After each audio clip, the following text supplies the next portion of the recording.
Oi pessoal, neste vídeo eu vou fazer um exemplo de como pegar um diagrama e transformar ele no modelo relacional, seguindo as regrinhas dos vídeos anteriores. Vocês já têm em mãos um diagrama para a proposta que vocês elaboraram. Então agora o trabalho é pensar como que eu vou pegar esses dados e organizá-los de tal forma para que o próximo passo seja colocar no computador. Então vamos lá. Esse diagrama aqui já foi apresentado nos slides e vídeos anteriores, então já fica mais fácil de compreender.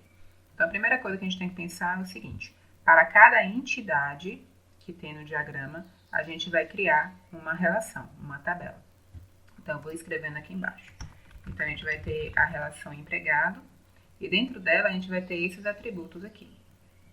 Então eu vou ter data de nascimento, SSN. Quando chega aqui nessa parte nome e nome é dividido em outros 3 atributos, a gente coloca esses atributos aqui que compõem nome. Então o nome não vai para o computador e vão as partes que compõem nome. Então a gente vai ter lá pnome, inicial M e o nome. Eu estou mantendo os mesmos nomes que estão aparecendo no diagrama, mas poderiam sim ser alterados. Ou a preocupação que você tem que ter é que tem que guardar aqueles valores que foram propostos. Sexo, endereço e salário.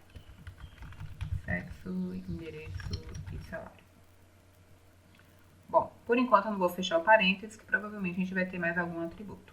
Toda entidade, a gente vai ter toda relação que a gente cria para cada entidade, a gente vai ter alguma chave primária, que já foi identificada aqui no diagrama. Aqui, nesse desenho não está aparecendo, mas a chave primária, nesse exemplo aqui, é SSN, que é semelhante ao nosso CPF. Bom, vamos lá para departamento. Então, a gente também vai ter uma relação chamada departamento, e dentro dessa relação, que vai ser uma tabela, eu tenho nome e número, localizações e número de empregados. Então, vamos colocar lá nome e número. Nome e número são a chave primária, já estão lá grifados. Localizações é um atributo multivalorado, então a gente vai trabalhar ele de uma forma diferente daqui a pouco. Número de empregados é um atributo derivado. Se ele é derivado, eu não preciso armazenar. Ele vai ser gerado depois com algum código no banco de dados. Então, a gente não precisa armazenar. Localizações, quando a gente tem um atributo multivalorado, a gente cria uma outra relação para guardar esse atributo. Então, eu vou criar aqui uma outra relação que vai virar uma outra tabela.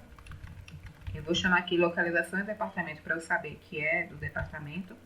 Dentro dessa nova tabela vai ter o atributo localização e eu preciso criar aqui uma chave estrangeira, um campo que vai guardar de qual localização, de qual departamento é essa localização que eu estou guardando. Então eu vou criar aqui um campo chamado departamento que vai servir como referência. Aquela localização que eu estou guardando é de qual departamento? E aqui eu vou guardar o código desse departamento. Aí, uma coisa muito importante. Esse campo aqui é para ser uma chave estrangeira, que vai referenciar departamento. Porém, departamento é identificado, é diferenciado um departamento do outro a partir desses 2 atributos, nome e número. Então, toda vez que eu precisar fazer uma referência a um departamento, eu também vou precisar de 2 atributos, o nome e o número de cada departamento. Então, aqui eu preciso de 2 campos, o nome do departamento e o número do departamento, ok? Eu poderia ter o seguinte, eu poderia ter o departamento A, número 1, poderia ter o departamento A, número 2. São departamentos diferentes. Se eu vier aqui falar que a localização, vamos falar que a localização é em Januária, do departamento A, eu fico sem saber se é o A1 ou se é o A2. Então, eu preciso tanto do nome quanto também do número, tá bom? E outro detalhe aqui importante, quando a gente tem atributo multivalorado, é quem vai ser minha chave primária.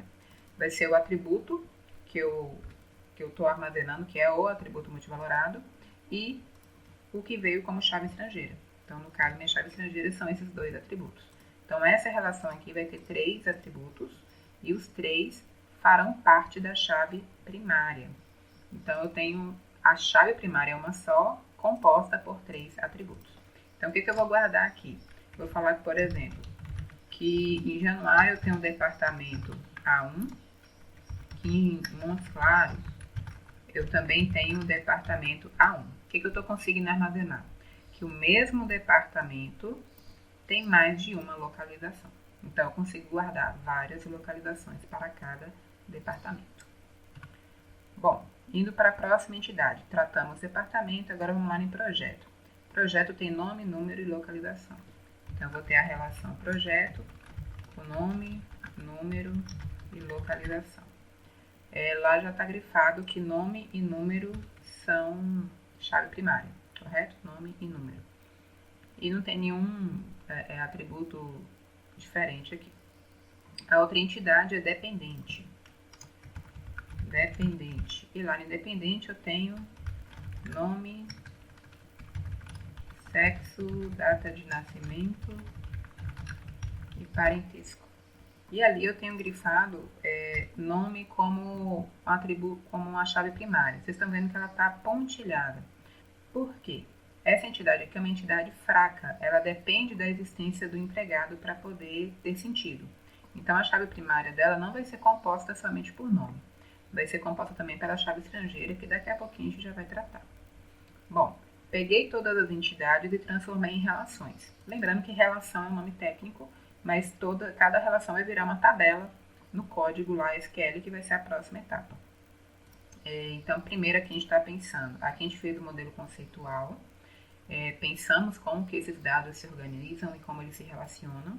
E esse modelo lógico, que é esse conjunto aqui de palavras, é como que a gente consegue pegar esse diagrama e armazenar em um computador, tá bom?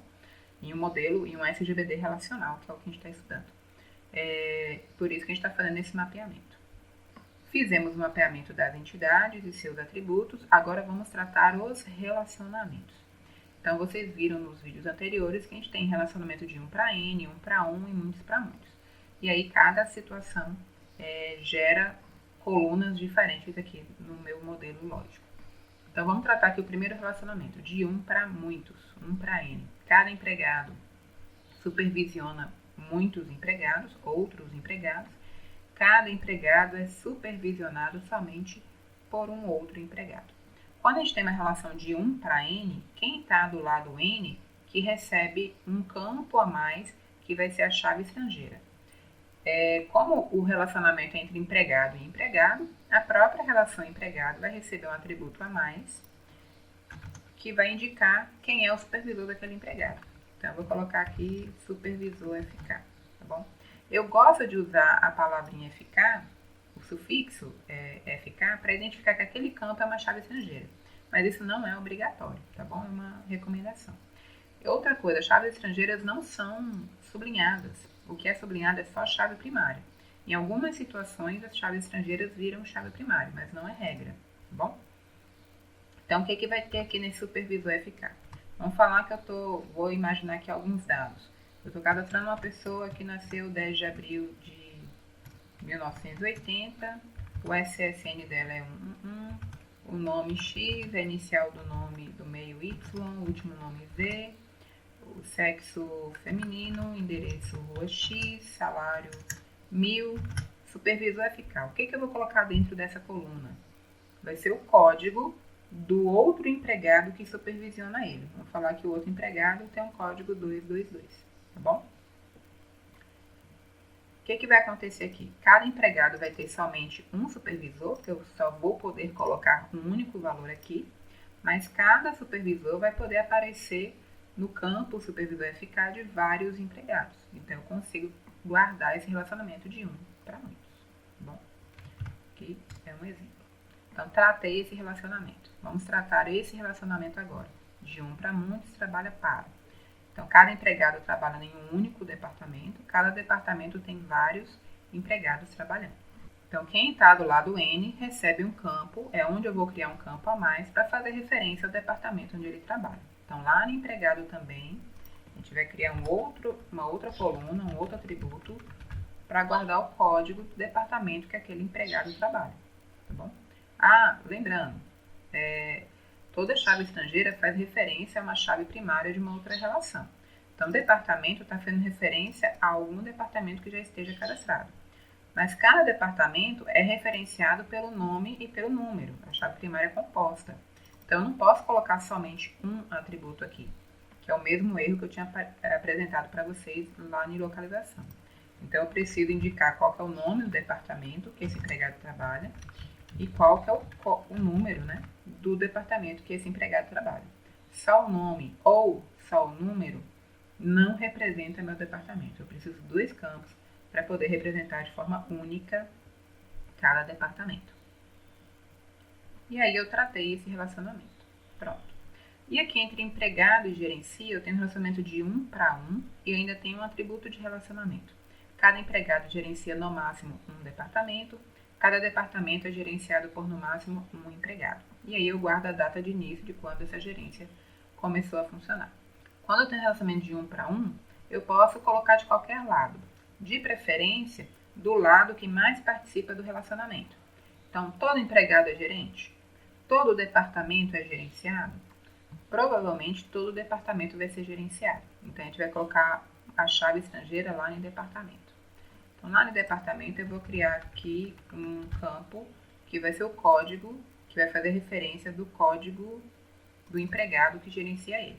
O empregado é identificado somente pelo SSN. Então, aqui eu vou guardar o SSN do empregado, que é o gerente daquele departamento. Tá bom? Estou colocando FK porque faz referência a um dado que vem de outra tabela, que aparece em outra tabela. E aí, eu tenho um atributo de relacionamento aqui também. Então, data de início vai para o mesmo lugar onde eu criei a chave estrangeira. Então, se eu criei a chave estrangeira em departamento, data de início também vem para cá. Tá bom? Agora, esse relacionamento entre departamento e projeto. Cada departamento controla vários projetos, cada projeto é controlado por um único departamento. Quem está do lado N recebe a chave estrangeira. Então, lá no projeto, eu vou guardar o código, a referência do departamento que controla aquele projeto. Lembrando que departamento tem 2 campos como chave primária. Então, eu vou colocar aqui o nome do departamento e o número do departamento que controla aquele projeto. E aí eu armazeno esse relacionamento. Lembrando que todo relacionamento que foi identificado no diagrama, ele precisa ser armazenado no modelo lógico, tá bom? Tratando este relacionamento de muitos para muitos. Toda vez que temos um relacionamento de muitos para muitos, nós criamos uma nova relação. Então, a gente vai chamar essa nova relação de trabalho. Trabalho.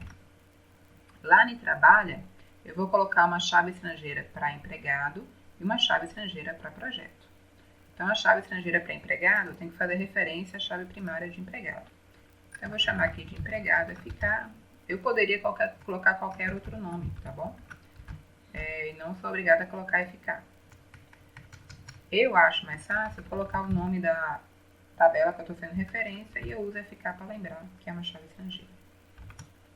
Então, o empregado FK faz referência ao SSN do empregado e eu preciso fazer referência ao projeto que aquele empregado trabalha. Então, o projeto, a chave primária dele também é composta por 2 números, por 2 campos. Então, eu vou colocar projeto nome e projeto número. E esses atributos aqui, ó, que um é a chave estrangeira de uma tabela e esses 2 é a chave estrangeira para outra tabela, todos eles vão compor a minha chave primária. Além disso, a gente tem um atributo de relacionamento. Cada vez que o empregado trabalhar em um determinado projeto, eu guardo quantas horas ele trabalha.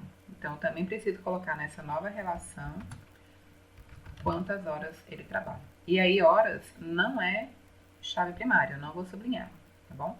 Então, um exemplo aqui, eu vou falar que o empregado de código 111 trabalha no projeto A de número 5, 4 horas semanais, tá bom? E o último relacionamento é esse relacionamento de 1 para N, que é um relacionamento com uma entidade fraca. O lado N recebe a chave estrangeira. Então, lá em dependente, ele vai receber uma chave estrangeira que faz referência ao empregado, ao SSN do empregado. E aí, como é uma entidade fraca, a chave primária dessa entidade também vai ser composta por essa chave estrangeira que veio do relacionamento. Então, esse empregado FK, neste caso, porque é um relacionamento com uma entidade fraca, também vai compor minha chave primária. Então, o que pode acontecer aqui? Eu tenho o nome de um dependente A, aí eu preencho os outros atributos, do empregado 111. de código de SSN 111. Esse mesmo empregado 111 pode ter outro dependente, o nome B, que é do mesmo empregado. O que não vai poder acontecer? O mesmo empregado ter dois dependentes com o mesmo nome. Ele só pode ter dois dependentes com nomes diferentes. Então, ele não pode ter dois dependentes com nome A. Ele tem que ter algum nome diferente, tá bom? Algum caractere diferente. Ok? Este diagrama aqui é transformado neste modelo lógico. E é isso que vocês precisam elaborar para a proposta que vocês criaram, desde o protótipo, o diagrama e agora o modelo relacional. É isso daqui que nós vamos traduzir em um código SQL e colocar no computador para funcionar de fato um sistema com telas e assim por diante, tá bom? Lembrando que esse diagrama foi elaborado a partir de um levantamento de requisitos, né? A gente partiu de um problema, identificou que esses dados são necessários e aí essa organização se dá para que esse sistema possa funcionar. E lembrando que essa cardinalidade que a gente trabalha aqui no diagrama define o funcionamento do sistema. Se esse 1 para 1 estiver errado, o meu modelo relacional saiu errado. E aí o funcionamento do sistema também vai sair errado. Então é muito importante essa fase de planejamento, ok? Agora vocês vão fazer esse mesmo mapeamento para o protótipo que vocês elaboraram, para que a gente siga os próximos passos da disciplina. Até mais!